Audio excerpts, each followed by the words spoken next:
আমাদের সেই গোলাদি সিদ্ধে সেই গোলাদি সাল্লাল্লাহু আলাইহি ওয়াসাল্লাম মাওলানা জুনাইদ হাবিব আমাদের হেফাজতের মুহতারাম আমির আমাদের জামাত ইসলামের মুহতারাম আমির তারা যতক্ষণ জাগ্রত আছে আমার মনে হয় এই দেশে হিন্দুত্ববাদী কায়েম করতে পারবে না। তাদেরকে আমরা বলতে চাই আপনারা আমাদের বন্ধু, তবে আমাদের শত্রু হবেন না। শত্রু হলে আমরা আপনাদেরকে ছাড়বো না, প্রয়োজনে শহীদ হব। শহীদ হয়েছি 5 মে শাপলা চত্বরে। এতদিন কথা বলতে পারি না, মুখে তালা লাগানো ছিল। আবার শহীদ হওয়ার তামান্না আমাদের দিলে আছে। শুধু আমাদের মুরব্বীরা আমাদেরকে দায়িত্ব করে থাকবো না ইনশাআল্লাহ।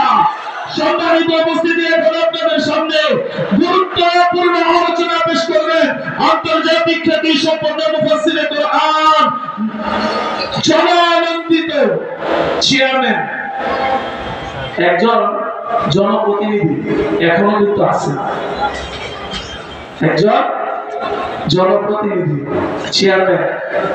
ইনারা যখন জনপ্রতিনিধি হয় আমার বিশ্বাস গম চুরি হবে না, আমার বিশ্বাস টিসিবির কোনো চুরি হবে না। এদেরকে সংসদে দরকার আছে না ভাই? কথা বলেন। অনেকে চায় অনেকে চায় না, কারণ আমার হুজুরকে সংসদে দেওয়া যাবে না। আরে চান কি না এই দেশে চুরি বাটপারি সব বন্ধ হয়ে যাবে যদি ওনাদের সংসদে যায়? আমরা চাই এই সকল তরুণ আমাদের মুরব্বী, আমাদের বড় ভাই, আমাদের মুরব্বী তারা সংসদে যায়, নেতৃত্ব দেখ, দেশটাকে সুন্দর করে আমাদের ভবিষ্যৎ প্রজন্মের জন্য গড়ে তুলুক। আমাদের সন্তানদের জন্য আমরা একটা সুন্দর বাংলাদেশ চাই। কি আপনারা চান না? এখন আমাদের সামনে গুরুত্বপূর্ণ আলোচনা পেশ করছেন জাতীয় ইউনিয়ন পরিষদের সফল জননন্দিত চেয়ারম্যান, উত্তরা 9 নম্বর সেক্টর জামি মসজিদের সম্মানিত খতিব হযরতুল আল্লাহ হযরত মাওলানা মুফতি হেদায়েতুল্লাহ খান আজাদি সাহেব দামাত বরকাতুহু। এখন আপনাদের সামনে হযরতের আহম বয়ান করবেন। আল্লাহ তাআলা হযরতের জবান থেকে এমন কিছু কথা আমাদের জন্য বের করুক।